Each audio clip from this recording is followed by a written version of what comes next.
आघात प्रेमाचा. लेखिका प्रिया उंबरकर. वाचक स्वर सिद्धी गायकर.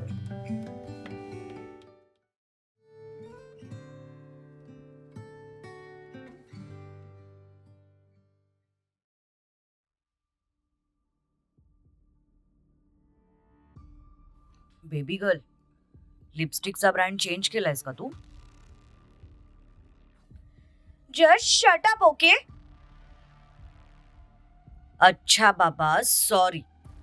परत नाही करणार अशी जबरदस्ती. पण त्याआधीच तिने त्याच्या शर्टची कॉलर पकडून त्याला जवळ घेतलं आणि यावेळी तिने त्याला किस केलं. पण हलकेच त्याचा ओठ स्वतःच्या दातांमध्ये पकडून तिने त्याला चावलं आणि ती बाजूला झाली. आउच. अगं ए, मागच्या जन्मात बोकी नव्हतीस का तू? हो, मागच्या जन्मात मी बोकीन होते आणि तू माझा बोका. पण तू मला सोडून दुसऱ्या मांजरी मागे पळालास ना, म्हणून मी तुझा खून केला होता आणि या जन्मात सुद्धा त्याचाच बदला घेते. अरे, हसतेस काय? खरंच दुखतंय मला.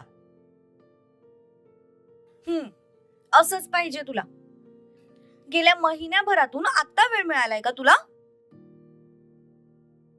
घ्या, याचं बिल पण आता तू माझ्यावरच फाडणार आहेस का?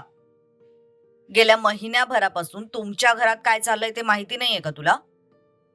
आणि माझा बॉस आजकाल खूप टेन्शन मध्ये असतो, त्यामुळे त्याची काळजी घेणं माझी जबाबदारी आहे. हो का? म्हणजे बॉसची काळजी आहे पण गर्लफ्रेंडची नाही?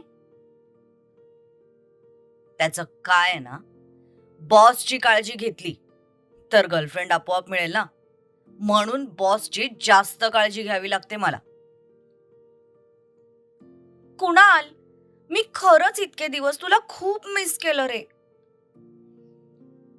जीवा त्याच्या गळ्यात पडली. त्याने सुद्धा हसून तिला गच्च मिठी मारली. I also missed you so much dear. थोडा वेळ दोघी असेच एकमेकांच्या मिठीत बसून राहिले. गेल्या एका महिन्यानंतर ते आज पहिल्यांदा भेटत होते. कुणाल, मला वाटतं आपण आता घरी आपल्याबद्दल सांगायला हवं. ऍटलिस्ट भाईला तरी सांगायला हवं. जीवा, खरं सांगू तर मी सुद्धा तेच ठरवलं होतं की सरांना आपल्याबद्दल सांगायचं, आणि मी तसं ट्राय सुद्धा केलं.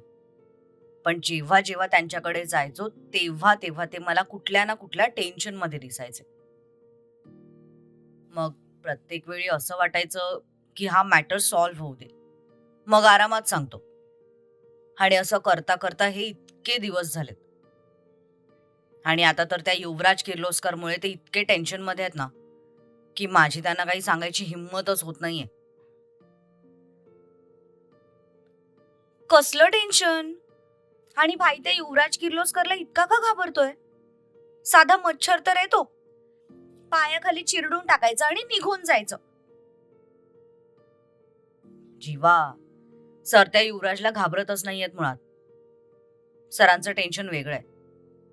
जर युगा मॅम युवराजची बहीण नसत्या तर आतापर्यंत सरांनी त्याला कधीच कचऱ्यासारखा रस्त्यातून बाहेर फेकला असता.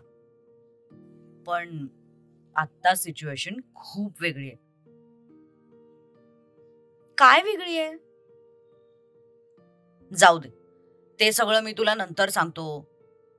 महिन्यानंतर असं भेटतोय आपण. आधी मला तुला नीट फील तर करू दे. त्याने तिला पुन्हा जवळ ओढलं, छातीशी बिलगावलं. तशी ती सुद्धा हसून त्याच्या मिठीत शिरली. जीवा, एक विचारू? तू असं काय पाहिलंस ग माझ्यात, जे स्वतःहून मला प्रपोज केलंस? तशी ती हळूच त्याच्यापासून बाजूला झाली. तिने त्याच्या डोळ्यात पाहिलं. तुझा प्रामाणिकपणा. मोठे बाबा म्हणतात की माणूस पैशांनी लहान मोठा नसतो. पैसे काय कधीही कमवता येतात, पण आपला सच्चेपणा, आपला इमान आणि आपला प्रामाणिकपणा हीच आपली खरी दौलत असते. जेव्हापासून तू भाईचं ऑफिस जॉईन केलंस ना, तेव्हापासून मी तुला नोटीस करत होते. म्हणजे बघ ना, भाईचं कोणतंच काम तुझ्याशिवाय होत नाही. त्याला कुठल्या वेळेला काय हवं असतं तुला बरोबर कळतं. आणि मला विशेष या गोष्टीचं वाटलं होतं की मी तुला स्वतःहून प्रपोज करून सुद्धा तू आधी मला नाही म्हणाला होतास. कारण तुला असं वाटायचं की हे माझ्या घरच्यांना किंवा भाईला धोका दिल्यासारखं होईल.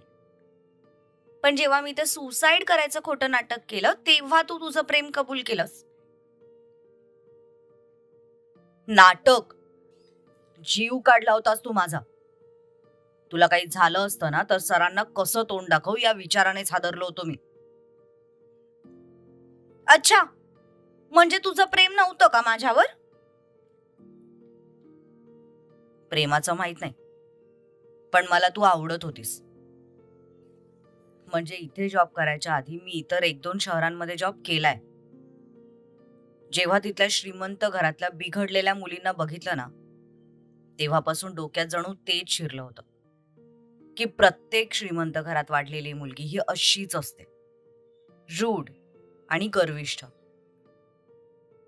पण जेव्हापासून इथे आलो आणि जेव्हा जेव्हा पण मी तुला बघितलं, तेव्हा तेव्हा तू माझे ते विचार खोडून काढत गेलीस. अख्ख्या कोल्हापूरला माहिती की तू पाटलांची प्रिन्सेस आहेस. सगळे तुला फुलासारखं जपतात, पण तरी सुद्धा तू त्या गोष्टीचा कधीच गैरफायदा घेतला नाहीस.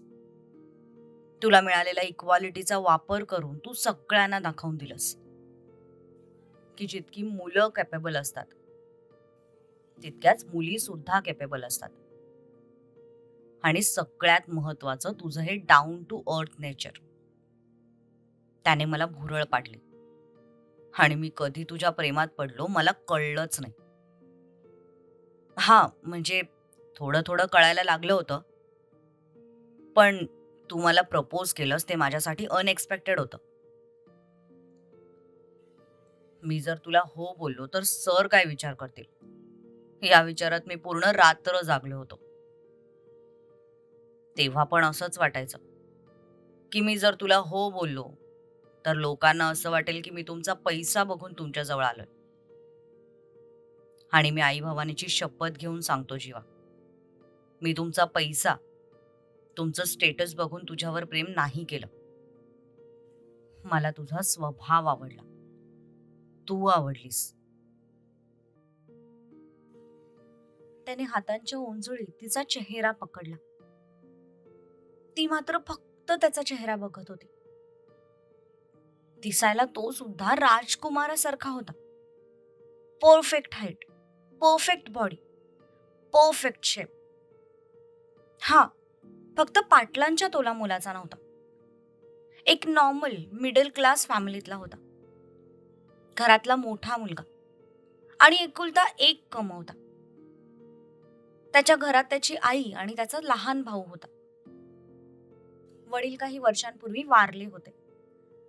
तेव्हापासून घराची सगळी जबाबदारी त्याच्या खांद्यावर होती, जी तो समर्थपणे पार पाडत होता.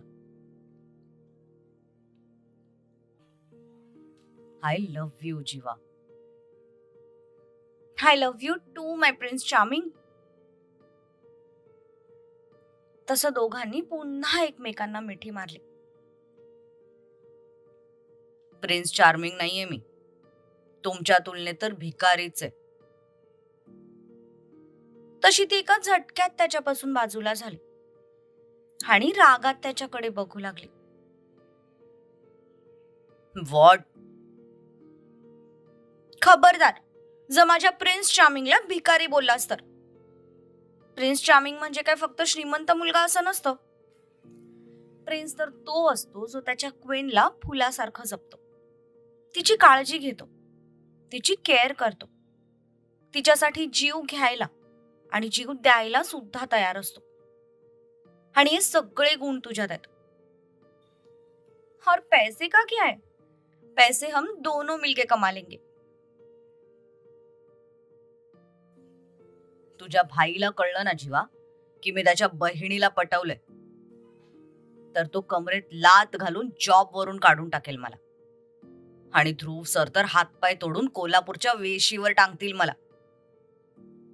दर्श सरांचं नाही सांगू शकत, तसे ते थोडे चांगले आहेत. त्यांना आली तर माझ्यावर दया येऊ शकते.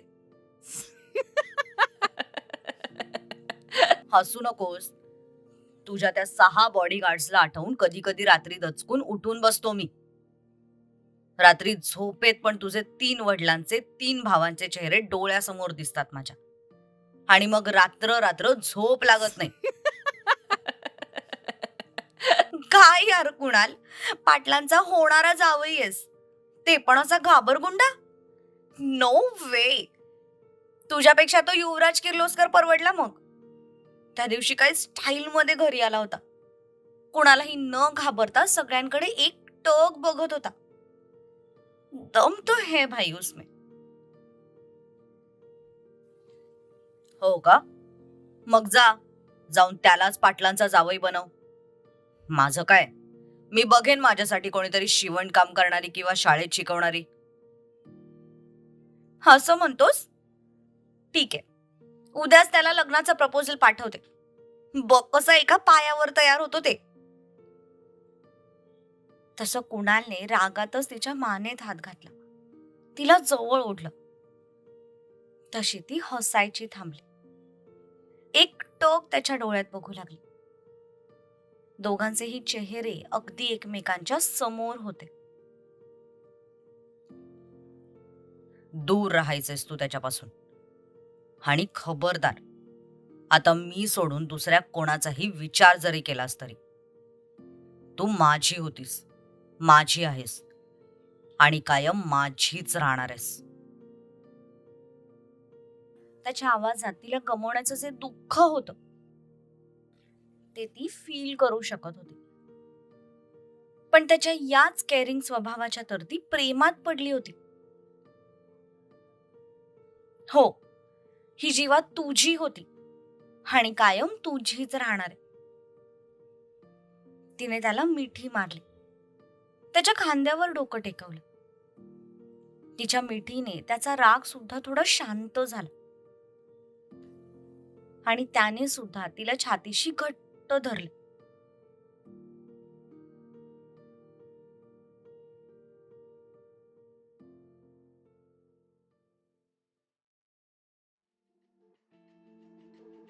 सर, अजून एक रोटीची ऑर्डर देऊ?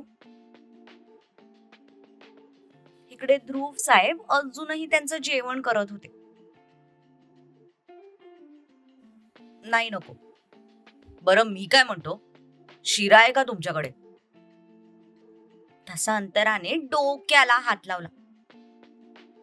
नाही सर, शिरा नाहीये आमच्याकडे. काय राव, इतका मोठा धाबा खोलून ठेवलाय आणि साधा शिरा मिळत नाही ते? उद्यापासून कुलूप लावूया धाब्याला. तसा तो वेटर बिचारा सॉरी म्हणून तिथून निघून गेला. अंतरा मात्र अजूनही एक हात डोक्याला लावून एक टक त्याच्याकडे बघत होती. गेल्या अर्ध्या तासापासून तो फक्त आणि फक्त खायचं काम करत होता.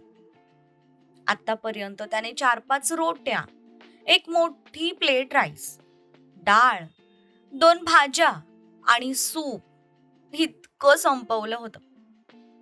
तरी सुद्धा त्याला तर शिरा खायचाय. ते बघून अंतराने डोक्याला हात लावला. काय ग, रवा महाग असतो का? नाही का? मग तर यांनी शिरा बनवायला पाहिजे ना यार. ध्रुव, बास आता. किती खाणार आहेस? मला बसून बसून कंटाळा आलाय. अरे, आता माणसाला भूक लागली तर खायचं पण नाही का? खा मग, तुला जितकं खायचंय तितकं खा. मी जाऊन गाडीत बसते. अंतरा उठून तशीच बाहेर निघून गेली. काय पोरगी आहे राव. आधी मी वेळ देत नव्हतो म्हणून रडायची. आता समोर बसू नये तरी पण तक्रार आहेच काहीची. बरोबर बोलतात बाबा. या बायकांना कधीच समाधानी राहत नाहीत. नुसते आपल्या कंप्लेंट बॉक्स सारख्या कंप्लेंट करत राहतात. ध्रुवने टिश्यू पेपरने त्याचा हात पुसला.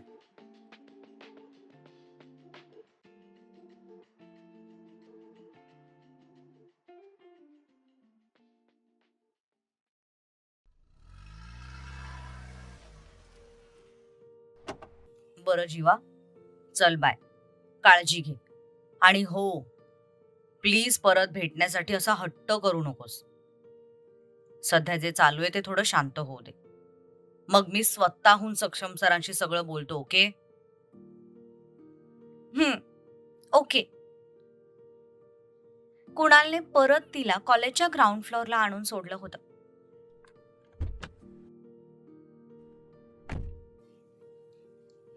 बरं बाय. काळजी घे. एक नजर प्रेमाने तिच्यावर टाकून तो तिथून निघून गेला.